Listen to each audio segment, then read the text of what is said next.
Dr. A. Directrice Maria John, Administration de la Sécurité des Informations et des Renseignements. Sujet, remaniement du dossier de SCP-76. Je voudrais qu'il soit consigné que je m'oppose sérieusement au remaniement proposé au sujet des procédures de confinement spécial du dossier de SCP-76. Je sais que les bureaucrates prétendent que c'est un risque de sécurité, mais nous savons tous les deux que les hauts gradés essayent seulement de mettre un coup de balai à leur plus grosse et leur plus embarrassante erreur, et de la cacher sous le tapis. Oméga 7 s'est produit. C'est un fait. Ces personnes sont mortes parce que tu as merdé et tu ne peux rien y faire malgré tous les efforts que tu fais pour le dissimuler. Et pour l'amour de Dieu mon gars, ceux qui le gardent ont le droit de savoir précisément qui il était, ce qu'il a fait. Ce que nous avons fait. Comment nous avons merdé pour qu'ils en sachent davantage. Notation, plus 45 plus X. Objet nombre, SCP-76. Abel. Classe, QT. Procédure de confinement spécial, la zone de confinement 25B doit être située 200 m sous le niveau de la mer dans une région sismique stable et creusée dans un soubassement solide.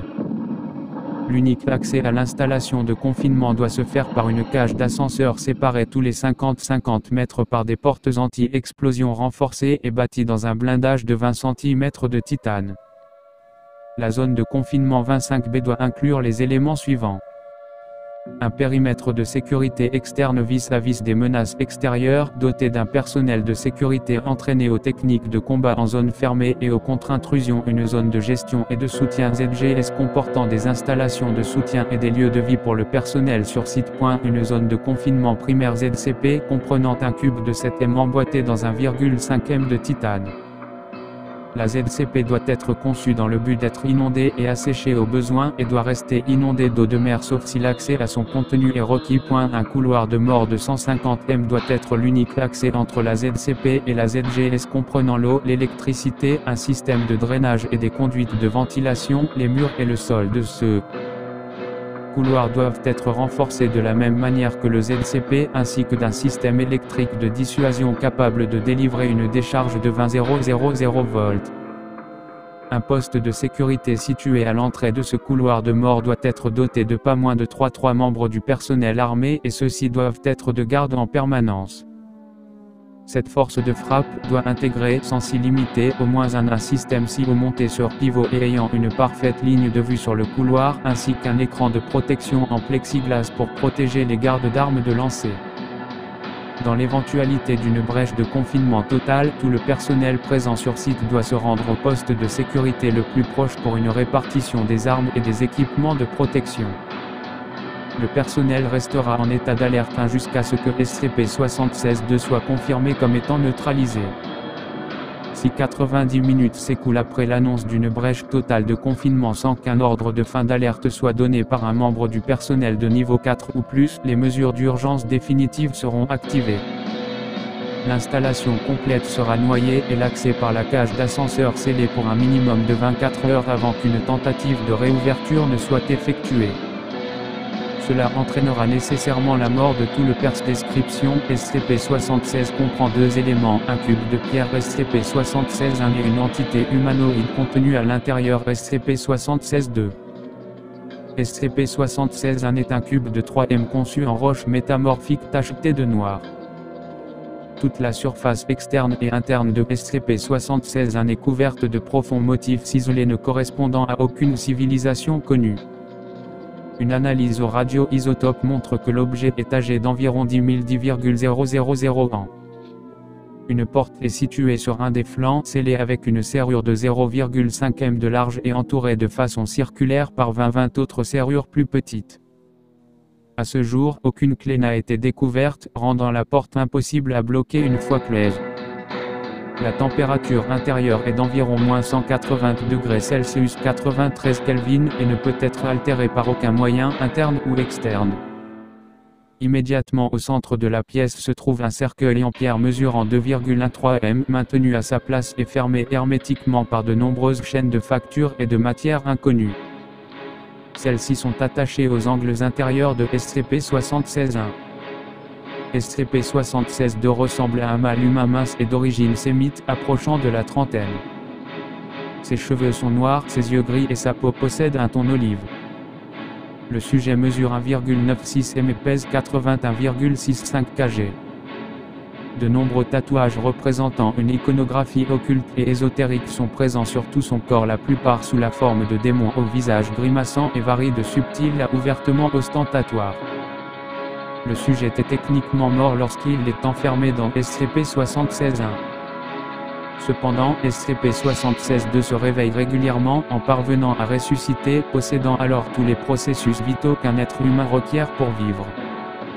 S'il y parvient, le sujet entrera dans un état de transe et traquera l'être humain le plus proche, tout en ignorant les autres formes de vie.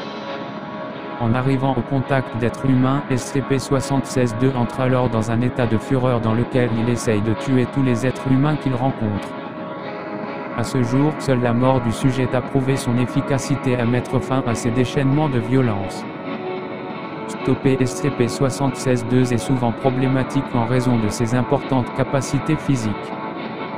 Le sujet possède une force et une vitesse surhumaines, et bien qu'il ne soit pas invulnérable, il a fait preuve d'une remarquable faculté à ignorer la douleur et les coups, poursuivant ses actions en dépit de blessures invalidantes pour un être humain ordinaire. Les accrochages précédents avec SCP-76-2 ont montré qu'il avait les compétences entre autres pour passer à travers une porte de sécurité en acier renforcé après 4 minutes d'attaque soutenue. Parcourir plus de 64 m en moins de 3 secondes. Recevoir de nombreuses balles de calibre 0.50 BMG dans la tête et survivre plusieurs minutes en continuant à tuer, malgré de graves dommages au cervelet. Écraser des balles de fusil d'assaut et d'armes de poing en plein air avec une barre d'acier. Survivre plus d'une heure en étant privé d'oxygène avant de finalement s'asphyxier. Est la capacité la plus inhabituelle de SCP-76-2 et cependant sa faculté de matérialiser des armes blanches, à première vue de nulle part. Une séquence vidéo au ralenti révèle que les armes en question sont extraites de failles dimensionnelles miniatures décrites comme de petits trous dans l'espace. On ignore où mènent ces portails, tout comme la façon utilisée par SCP-76-2 pour générer ces failles. Les images de ces lames montrent qu'elles sont fabriquées dans un matériau noir totalement non réfléchissant, paraissant aussi noir que le vide spatial. Les lames disparaissant rapidement après que le sujet ne les ait plus en sa possession. Aucune analyse structurelle n'est possible à ce jour. SCP-76-2 a été efficacement tué plusieurs fois et de sous le feu nourri de plusieurs mitrailleuses de calibre lourd. Par asphyxie. Écrasé sous un morceau d'appareillage d'ascenseur de 13,6 tonnes métriques, utilisé à l'origine pour SCP-76-1. Incinéré par l'utilisation d'une grenade thermique TH3 placée directement dans la cavité thoracique ouverte de SCP-76-2. Lors de la pire brèche de confinement survenue jusqu'ici, la zone de confinement 25 qui a accueilli précédemment SCP-76 fut contrainte de déclencher sa tête nucléaire présente sur site comme dernier recours au cours de la tentative d'évasion, aboutissant à la destruction totale du site et du personnel. SCP-76 a survécu. À sa mort, les restes SCP-76-2 se putréfient rapidement jusqu'à n'être plus que de la poussière. SCP-76-1 et le cercueil qu'il contient se ferment alors avec force et le verrou pivote, le scellant hermétiquement. SCP-76-2 se régénère alors à l'intérieur du cercueil, un procédé qui prend où qu'il se trouve de 6 heures à 25 ans.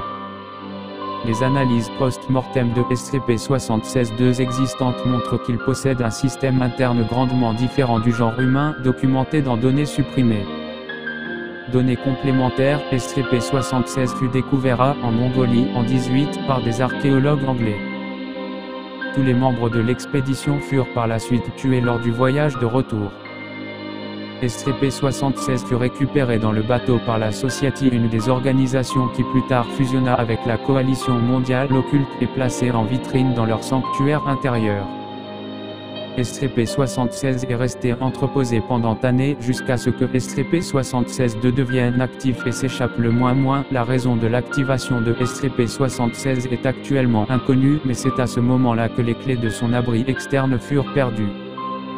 Une gigantesque chasse à l'homme fut initiée sur une durée de plus de 3 ans et jusqu'à ce que SCP-76-2 soit stoppé par ce qui le tua et le fit se régénérer dans SCP-76-1 qui avait alors été récupéré et sécurisé par des agents de la Fondation SCP. Le sujet fut emprisonné pendant 3 années supplémentaires sous surveillance constante et stoppé à chaque fois qu'il devenait actif, bien qu'occasionnellement il parvint à s'échapper pendant de courtes périodes, souvent en raison de brèches de sécurité causées par des attaques venant d'autres organisations. Le nombre de morts de la Fondation attribuables à ces attaques était de données supprimées. Données supprimées. Données supprimées. Après le dernier incident, les procédures actuelles portant sur SCP-76 furent mises en œuvre, bien qu'elles soient régulièrement améliorées avec l'augmentation des normes technologiques. 2. Directrice Maria John, Administration de la sécurité des informations et des enregistrements. A. Administrateur de niveau 4. Objet, mise à jour des protocoles de sécurité de LASIF. Informations supplémentaires SCP-76. Nom du fichier, Addendum 76A1, Projet Abel, les forces d'intervention mobile OMEA 7. Ancienne classification, O5. Nouvelle classification, niveau 3, personnes directement concernées. Date effective, --. Profil psychologique du sujet SCP-76-2. Soit SCP-76-2 possède un esprit construit très différemment d'une autre, soit il est complètement fou, avec peu d'empathie ou d'idées.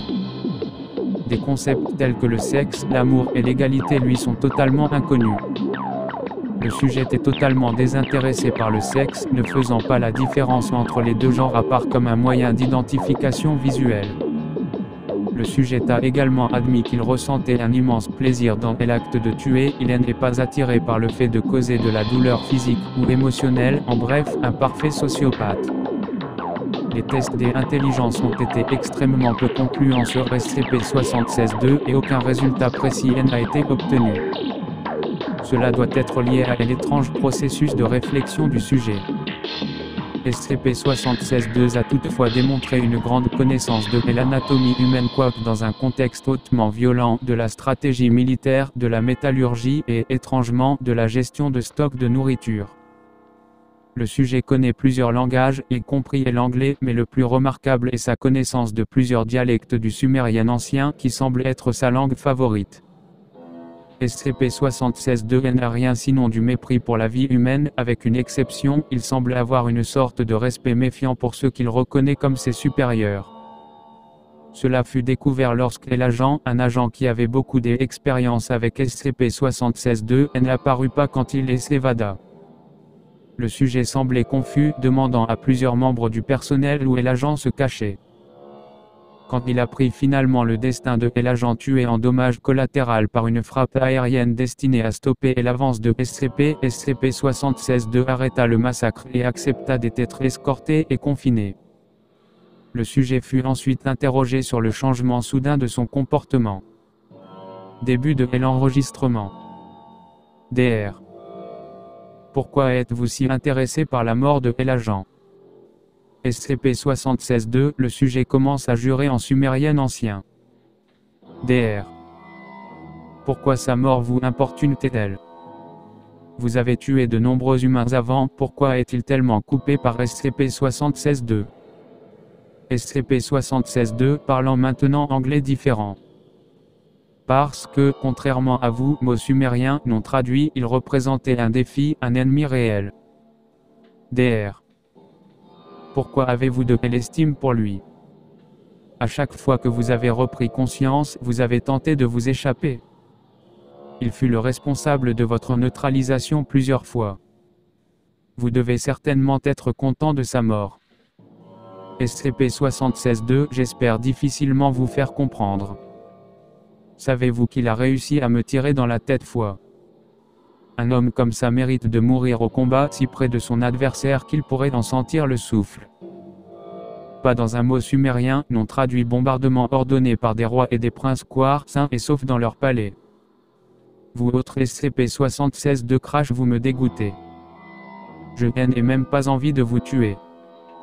Le sujet reste silencieux à partir de ce moment, refusant de parler ou de répondre. Fin de Elan. Cela indique une possible emprise psychologique sur l'esprit de SCP-76-2 et un possible mécanisme de contrôle.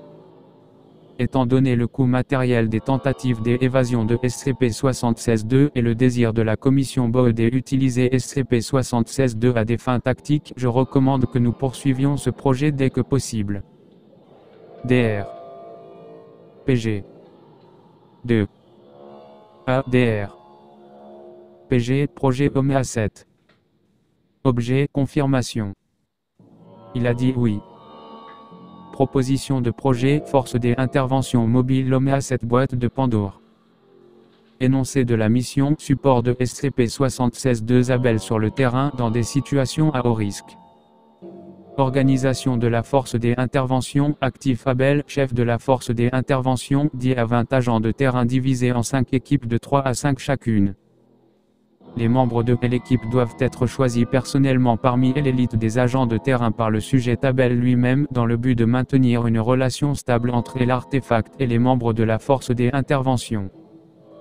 Protocole de sécurité SCP-76-2 Abel doit porter un appareil attaché à sa nuque qui, et s'il est déclenché ou qu'il tente de l'enlever, explosera immédiatement, tuant SCP-76-2 par la destruction complète de sa moelle épinière, de sa trachée, ainsi que de tous les vaisseaux sanguins importants dans son cou. Un dispositif de pistage doit également être attaché à la personne de SCP-76-2, cela doit l'empêcher de tuer à moins d'en recevoir l'ordre et éviter de causer des dommages aux installations de la Fondation. Armement et équipement, les membres de l'équipe doivent être armés et équipés conformément à la doctrine des FIM. Comme le sujet Abel n'a démontré aucune tendance à utiliser des armes à feu ou en fait aucune compréhension de leur usage ou des implications stratégiques de ces dernières, il doit à la place être équipé d'une ou plusieurs armes de mêlée tranchantes de son choix. Addendum, pour l'amour de Dieu, trouvez à ces gars quelque chose à faire. Abel commence à s'ennuyer et il a commencé à imposer à son équipe des exercices à balles réelles, ils prennent des balles, il prend des armes des entraînements. Avez-vous déjà vu quelqu'un briser la mâchoire d'un homme en utilisant une épée non létale?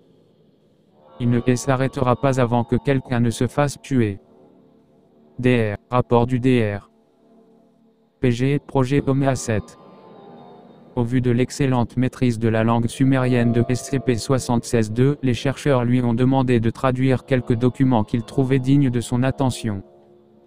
La plupart des documents choisis par SCP-76-2 concernaient des récits de bataille et de héros légendaires, un de ses favoris étant l'épopée de Gilgamesh. Toutefois, un chercheur lui présenta un document avec le symbole de SCP-73, dès qu'il le vit, il devint hautement enragé, tuant plusieurs chercheurs avant que son dispositif d'arrêt d'urgence ne puisse être activé.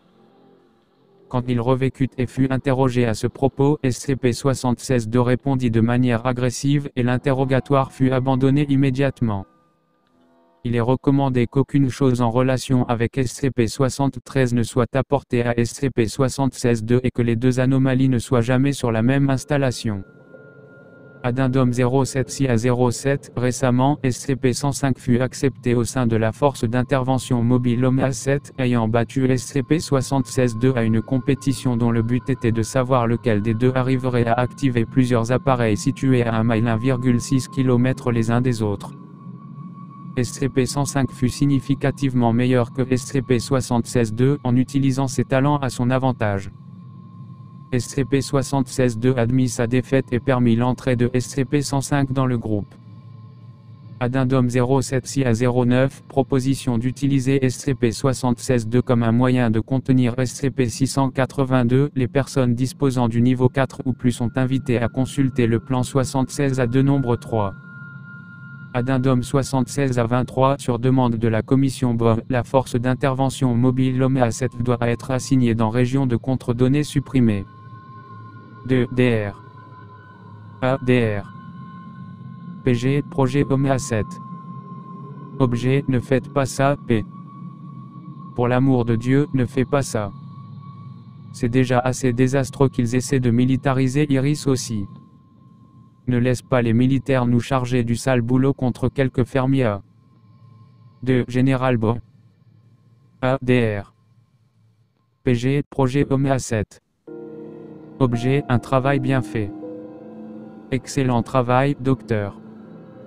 La mission s'est déroulée exactement comme prévu.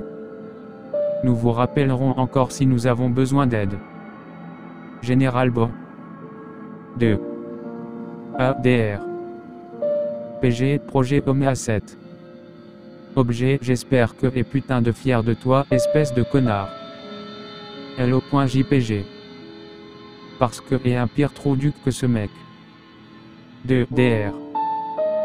PG, projet Oméa 7. A. Équipe Oméa 7. Objet, réaffectation. Désormais, DR est réaffecté à SCP-682 comme membre du personnel de niveau 1. Données supprimées. 2. DR. PG, projet Oméa 7. A. Général Bo. Objet, problème. Données supprimées. En dépit de nos meilleurs efforts, le sujet Abel est difficile à contrôler. Toutes nos tentatives pour le garder sous contrôle sont plus ou moins infructueuses. Le problème est qu'il est une parfaite machine à tuer et c'est tout ce que nous voulons qu'il soit. Mais nous ne pouvons pas l'arrêter une fois qu'il a commencé. Données supprimées. J'arrive à court de missions à lui donner et celles que je lui ai données dernièrement ne paraissent pas le satisfaire. Il commence à s'en prendre aux autres membres de l'équipe. Ce n'est qu'une question de temps avant qu'il ne fasse quelque chose de mal. Je demande la permission d'interrompre le projet et de neutraliser Abel temporairement jusqu'à ce que nous lui trouvions quelque chose de plus à faire. 2. Général Bo. ADR. PG, projet Oméa 7. Objet, heureux. C'est inacceptable. Neutraliser le sujet Abel à ce point va causer un délai inadmissible. Nous aurons de nouvelles missions pour vous dans quelques semaines. Tout ce que vous avez à faire, c'est de le garder occupé pendant ce temps. Envoyez-le en vacances ou quelque chose comme ça. 2. DR. PG, projet Oméa 7. A. Tout le personnel. Objet, alerte. Ceci est une alerte automatique. SCP-76-2 a désactivé le collier explosif à sécurité intégré et est devenu incontrôlable. Tout le personnel en état d'alerte. Directive complémentaire selon la tournure des événements. 2. Système de défense automatique, zone de confinement 25. A. Tous les sites. Objet, option finale engagée. Ceci est un message automatique. Ne pas répondre. Le -A, la zone de confinement 25 a engagé un compte à rebours de 10 minutes avant le déclenchement de ses charges nucléaires enterrées. 2. Commandement au 5. A. Tous les sites. Objet, zone de confinement 25 option finale, réponse. Le -A, la zone de confinement 25 a été détruite par l'explosion de sa charge enterrée. Les sites 67 et 68 doivent activer le protocole FEMA et sécuriser le lieu aussitôt que possible. Une couverture officielle sera effectuée par El-Azif à tout le personnel une fois rédigé. Profil psychologique révisé du sujet SCP-76-2. Soit SCP-76-2 possède un esprit construit très différemment d'une autre, soit il est complètement fou, avec peu d'empathie ou d'idées. Des concepts tels que le sexe, l'amour et l'égalité lui sont totalement inconnus.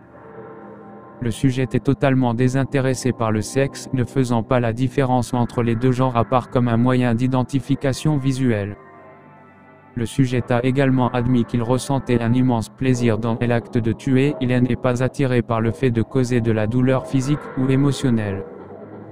Les tests des intelligences ont été extrêmement peu concluants sur SCP-76-2 et aucun résultat précis n'a été obtenu. Cela est dû au fait qu'aucune communication ne soit possible avec le sujet une fois qu'il est dans son état de rage. Le sujet connaît plusieurs langages, y compris l'anglais, mais le plus remarquable est sa connaissance de plusieurs dialectes du sumérien ancien qui semble être sa langue favorite. SCP-76-2 n'a rien sinon du mépris pour la vie humaine et tuera tout humain à vue. Il ne faut pas tenter de communiquer avec